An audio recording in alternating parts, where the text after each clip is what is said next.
உலகெங்கும் வாழும் ராஜ் தொலைக்காட்சி அன்பர்களே, என் நெஞ்சம் நிறைந்த நேயர்களே, நீங்கள் எல்லாரும் நல்லா இருக்கீங்களா? இந்த நாள் ரொம்ப நல்ல நாளா உங்களுக்கும் உங்கள் குடும்பத்தாருக்கும் அமைய போகிறது. இந்த நாள் பாருங்க, இன்னைக்கு ஜூலை மாதம் 30ஆம் தேதி 2026 வருஷம். தமிழ் வருஷத்தில் பராப வருஷம் ஆடி மாதம் 14ஆம் நாள் வியாழக்கிழமை. சந்திர பகவான் இன்னைக்கு திருவோண நட்சத்திரத்தில் போயின்னு இருக்கார். இன்னைக்கு சாயந்தரம் 6:48 வரைக்கும் திருவோண நட்சத்திரத்தில் இருக்கார். அப்போ இன்னைக்கு தான் திருவோண விரதம். இந்த திருவோண விரதம் இருக்கிறதுங்கிறது ரொம்ப விசேஷம். ஒரு மனசு சரியில்லை, இல்லை குடும்பத்தில் மனநலம் பாதிக்கப்பட்டவா இருக்கா அப்படின்னா திருவோண விரதம் இருக்கணும். மனநலம் நல்லா இருக்கும், ஹெல்த் நல்லா இருக்கும். மேஷராசி என்பர்களே,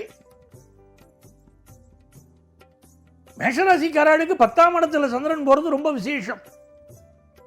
புதிய தொழில் துவங்கலாம், ஒரு வேலை மாற்றத்துக்கு இன்னைக்கு முயற்சி பண்ணலாம், கிடைக்கும். வெளியூர் பயணங்கள்லாம் பலருக்கு அமையும். உங்க ஒப்பீனியன் இன்னைக்கு ஸ்ட்ராங்கா சொல்வேன். யாரை என்ன வேணா நினைங்கோ, நான் இப்படித்தான் நினைக்கிறேன், என் கருத்து இதுதான் சொல்லுவேன். சொத்துக்களினால் வரக்கூடிய வருமானம் நல்லா இருக்கும். ஒரு வேலைக்கு மனு போடுறது, ஒரு புதிய வீடு வாங்குவது, அதுக்கெல்லாம் இந்த நாள் ரொம்ப சாதகமா நல்லா இருக்கு. ரிஷபராசி அன்பர்களே, ரிஷபராசிக்காரர்களுக்கு மிக மிக அற்புதமான ஒரு நாள். இந்த நாள் பாருங்க, வெளிநாட்டு பயணங்கள் பல பேர் பண்ணுவா. படிப்புல மாணவர்கள் நல்ல புரியும். பாடங்கள் எல்லாம் இன்னைக்கு எடுத்து படிச்சா ரொம்ப நல்லா புரியும். குடும்பத்து பெரியவர்களின் வார்த்தை இன்ப தேன் வந்து பாயுது காதினிலேன்னு சொன்னாம இருக்கும் பாரதியார். பெரியவா சொன்னா மட்டும் குழந்தைகளுக்கு பிடிக்காது. ஒரு அட்வைஸ் பண்ண, எப்போ பார்த்தாலும் அட்வைஸ் பண்ணாதப்பா அப்படிங்கும். அதே விஷயத்தை ஃப்ரெண்ட்ஸ் சொன்னா பிடிக்கும். அவா ஏஜ் குரூப் சொன்னா தானே பிடிக்கும். பெரியவா வந்து சொல்லும் போது பிடிக்காது. ஆனா இன்னைக்கு நீங்க சொல்ல போற வார்த்தைகள் உங்க குழந்தைகளுக்கு ரொம்ப உதவியா இருக்கும். வியாபாரத்தில் சிக்கலான ஒரு விஷயத்தை ரொம்ப ஈஸியா முடிச்சு விட்டு போவீங்க நீங்க. மிதுன ராசி அன்பர்களே, மிதுன ராசிக்காரர்களுக்கு இன்னைக்கு சாயந்தரம் 6:48 வரைக்கும் திருவோண நட்சத்திரத்தில் சந்திர பகவான் போறார். பின்னால அவிட்ட நட்சத்திரத்தில் போறார். அப்போ இன்னைக்கு சந்திராஷ்டமம் இருக்க. இந்த நாள்ல புதிய முயற்சிகள் செய்ய வேண்டாம். அதே நேரத்தில் பயணங்களை அவாய்ட் பண்ணுங்க. பிசினஸ் ரீதியா நல்ல லாபம் வரும். நீண்ட நாளாக உங்களுக்கு இருந்த கடன் தொல்லை ஒன்று நீங்கும். புதிய வேலை விஷயங்கள்ல மெனக்கிடுவேள், இன்னைக்கு தேடுவேள். இன்வெஸ்ட்மெண்ட்ஸ் விஷயத்தில் அவசரப்பட்டு இன்னைக்கு இன்வெஸ்ட் பண்ணக்கூடாது. விஷ்ணு சகஸ்ரநாமம் பாராயணம் பண்ணினா எல்லாமே நன்மையா நடக்கும் உங்களுக்கு. கடகராசி அன்பர்களே, சந்திர பகவான் அருமையா இருக்கார். உங்களுக்கு எதிர்பார்க்கிற வருமானம் இன்னைக்கு வரும். நல்ல சுப செய்திகள் வரும். இன்வெஸ்ட்மெண்ட்ஸ் லாபம் தரும். புதிய கம்பெனி ஆரம்பிக்கக்கூடிய எண்ணங்கள் சிலருக்கு வரும். சொந்தக்காரா உங்களை தேடி வருவா. தொலைதூரத்தில் உள்ள நண்பர்களோடு திரும்ப தொடர்பு வச்சு பழிப்போ. வெளிநாட்டுக்கு போயிட்டு வர்றதுக்கு ஆயத்த ஏற்பாடுகள் குடும்பத்தில் நடக்கும். உங்கள் செல்வாக்கு பெருகும். கடகராசிக்காரர்களுக்கு செல்வாக்கு பெருகும். சிம்மராசி அன்பர்களே, வேண்டாத விஷயங்களெல்லாம் இப்போ அப்படி வெட்டி தூக்கி போடுவேன். வாழ்க்கையில் இந்த உறவு நல்ல உறவுன்னு நினைச்சோம், கெடுதல் பண்ணிட்டு வேண்டாம். இந்த நட்பு இருக்கோமே, ரொம்ப நாளாக நல்ல நட்புன்னு நினைச்சோம், நம்மளை முதுகலை குத்துறது, அந்த நட்பே வேண்டாம் அப்படின்னு வேண்டாத விஷயங்களை தூக்கி போடுற விஷயம் இருக்கும் இன்னைக்கு. ஆனால் ஹெல்த்து கொஞ்சம் இம்பார்ட்டன்ஸ் கொடுத்து பார்க்கணும். எதிரிகள் தொந்தரவு இருக்கு, நான் ஒத்துக்கிறேன். ஹெல்த்தை கொஞ்சம் பார்த்துக்கணும். சிம்மராசிக்காரர்களுக்கு பாருங்க, உங்கள் சுறுசுறுப்பு வாழ்க்கையில் ஜெயிக்க வைக்கும். உங்கள் திட்டமிடல் வாழ்க்கையில் ஜெயிக்க வைக்கும். இன்வெஸ்ட்மெண்ட்ஸ் ரொம்ப நல்லா இருக்கும். கடன் உதவி கிடைக்கும். பிஸ்னஸை டெவலப் பண்ண முடியும். கன்னிராசி அன்பர்களே, கன்னிராசிக்காரர்களுக்கு இந்த நாள் மிக மிக வெற்றிகரமான நாள். பூர்வ புண்ணியம் பேசுறது, பதவி பூர்வ புண்ணியானாம் ஜாதகத்தில் சொல்றோம். பூர்வ புண்ணியம் பேசுறது நல்ல இன்னைக்கு யோகம் உண்டு. ஒரு கல்யாணத்துக்கு வரன் பார்க்கிறா, இன்னைக்கு பார்க்கலாம், கூடி வரும். பிசினஸ்ல லாபமான செய்தி வரும். லௌகீக விஷயத்துல இன்ட்ரெஸ்ட் பெருகும். வியாபாரம் நல்ல லாபம் தரும். ஹையர் எஜுகேஷன் படிக்கிற மாணவர்களுக்கு படிப்பில் நினைக்கிறபடி முன்னேற்றம் இருக்கும். ப்ராஜெக்ட் எல்லாம் அழகா முடிச்சிட முடியும். துலாம் ராசி என்பர்களே, துலாம் ராசிக்காரர்களுக்கு மிக மிக நன்மைகளை தரக்கூடிய ஒரு நல்ல நாள். எடுத்த காரியமெல்லாம் வெற்றி தான். இப்ப துலா ராசிக்காரர்களுக்கு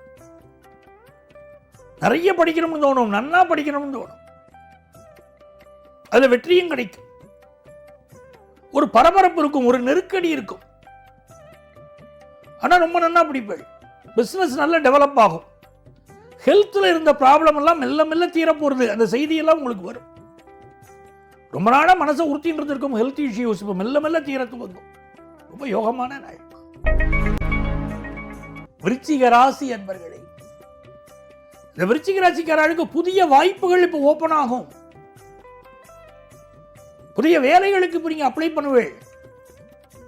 ரொம்ப நாளா கிடைக்காத ஆப்பர்ச்சுனிட்டிஸ் கிடைக்கிறது பாருங்க, அதுவே யோகம் தான். சார், உலகத்தில் எல்லாரும் திறமசாலி, ஆனா எல்லாருக்கும் வாய்ப்பு கிடைக்கிறது இல்லை, சிலருக்கு தான் கிடைக்கிறது. நான் ஜோதிட துறையில் அதை தான் மிக முக்கியமா பார்க்கிறேன். ஜாதகம் பார்க்க வரவாழ்ட்டு பலருக்கு நல்ல திறமைகள் இருக்கு, ஆனா அதை வெளிப்படுத்துறதுக்கு வாழ்க்கை வாய்ப்புகள் கிடைக்கல. கொஞ்சம் திறமைகள் இருந்து கூட மிகப்பெரிய பிரபலமா பல பேர் வரா. ஆனால் நிறைய திறமைகள் இருந்தும் குடத்தில் ஏற்றின விளக்கமாய் சில பேர் வாழறா. அது ஜாதகத்தில் அந்த பூர்வ புண்ணிய அனுக்கிரகம் வேண்டியிருக்கு. விருச்சிக ராசிக்காரர்களுக்கு இல்லை எல்லா வகையான அனுகூலமும் உண்டு. நல்ல வாய்ப்புகள் வரும். பிசினஸ் வாய்ப்புகள் எல்லாம் ரொம்ப நல்லா பயன்படுத்திக்கோங்க. இன்னைக்கு படிக்கிற மாணவர்களுக்கும் நல்ல முன்னேற்றம் உண்டு. தனுசு ராசி அன்பர்களே, வீட்டு உபயோகப் பொருட்களில் கொஞ்சம் சின்ன சின்ன ரிப்பேர் ஒர்க் இருக்கும், சரி பண்ணணும். வீட்டில் சில ரிப்பேர் ஒர்க் இருக்கும், அப்புறம் பார்த்துக்கலாம்னு விடப்படாது, சரி பண்ணணும். வெளிநாட்டிலேருந்து எதிர்பார்க்கிற செய்தி வரும். கல்யாண செய்தி இன்னைக்கு வரும். இன்னைக்கு தன வருமானம் பெருகும், குடும்பத்தில் ஆனந்தம் பெருகும். அப்படியெல்லாம் ரொம்ப நல்ல விஷயங்கள் எல்லாம் இன்னைக்கு நிறைய மனசுக்கு சந்தோஷம் தர போகிறது. மகர ராசி அன்பர்கள், மகர ராசிக்காரர்களுக்கு இந்த நாள் முக்கியமான காரியங்கள் எல்லாம் நடக்கும். ஒரு முக்கியமான மனுஷாவை மீட் பண்ணணும்னு நினைக்கிறேன், நீங்க மீட் பண்ண முடியும். அவளே உங்களை வந்து சந்திப்பார். தெய்வங்களுக்கு இன்னைக்கு அபிஷேக ஆராதனைகள் பணிகள்லாம் ரொம்ப விசேஷம். ராகவேந்திர சுவாமியை தரிசனம் பண்றது ரொம்ப விசேஷம். பூஜ்யாய ராகவேந்திராய சத்திய தர்மரதாய பிரஜதாம் கல்பவிருக்ஷாய நமதாம் காமதேனவே அப்படின்னு அவரை நமஸ்காரம் பண்ணணும். கேட்ட வரம் தரக்கூடிய சுவாமி இல்லையா, உடனே பலன் தருவார். மகர ராசிக்கார குடும்பங்கள்ல நல்ல நல்ல செய்தி வரும், பிசினஸ்ல நல்ல செய்தி வரும். கும்பராசி என்பர்களே, கும்பராசிக்காரர்களுக்கு மிக மிக முன்னேற்றம் தரக்கூடிய நல்ல நாளாக இந்த நாள் அமைகிறது. ராசிக்கு 12ஆம் இடத்திலே சந்திர பகவான் சென்று கொண்டிருக்கிறார். புதிய வேலை மாற்றம் ஒன்று ஏற்பட போகிறது. பழைய கடன் ஒன்றை அடைக்கப் போகிறீர்கள். நீண்ட நாளாக உறுத்தி கொண்டிருந்த கடனை அடைப்பீங்க. புதிய கடன் எதிர்பார்த்தா கடன் கிடைக்கும். உடல் நலத்தில் இன்னும் கொஞ்சம் அக்கறை எடுத்துக்கணும். பிள்ளைகளுக்கு நல்ல எதிர்காலம் உண்டாகும். நல்ல வருமானம் உயரும். நல்ல நாள். மீனராசி என்பர்கள், மீனராசிக்காரர்களுக்கு அதிர்ஷ்டகரமான சூழ்நிலைகள் பெருகி வரக்கூடிய மிக நல்ல நாளாக இந்த நாள் இருக்கு. மீனராசிக்காரர்களுக்கு பாருங்க, இந்த நாளில் வெளிநாடு போகக்கூடிய யோகம் சிலருக்கு வருது. சிலருக்கு ஆஃபீஸில் ப்ரமோஷன் கிடைக்கிறது. அதெல்லாம் நல்லா இருக்கு. ரொம்ப நாளாக குழந்தை பாக்கியம் இல்லைன்னா இப்போ குழந்தை பாக்கியம் அமையும். அதே மாதிரி மங்களகரமான காரியங்கள் குடும்பத்தில் கூடி வரும். பிஸ்னஸில் ரொம்ப நாளாக பணம் ஒன்று ஒழுண்டுருக்கு, வராமல் இருக்கு, கைக்கு வராத நிலுவை பணங்கள் வரும். இந்த ரிட்டையர்மெண்ட் பீரியடில் இருக்கக்கூடியவா, உங்களுக்கு எதிரான ரிட்டையர்மெண்ட் பெனிஃபிட்ஸ் வர வேண்டியவா வரலைன்னா இப்போ வந்து சேரும். உங்களுக்கு இருக்கக்கூடிய உடல்நல பிரச்சனைகளுக்கு மருத்துவ ஆலோசனை இன்னைக்கு எடுத்துட்டா சரியாகும். இதெல்லாம் ரொம்ப நல்லா இருக்கு. வெற்றிகரமான ஒரு நாள். அன்பர்களே, நாளைய பதிவில் மீண்டும் உங்களை சந்திக்கிறேன். உங்கள் ஆத்மார்த்த ஜோதிடர் பேராசிரியர் டாக்டர் நங்கநல்லூர் பஞ்சநாதன்.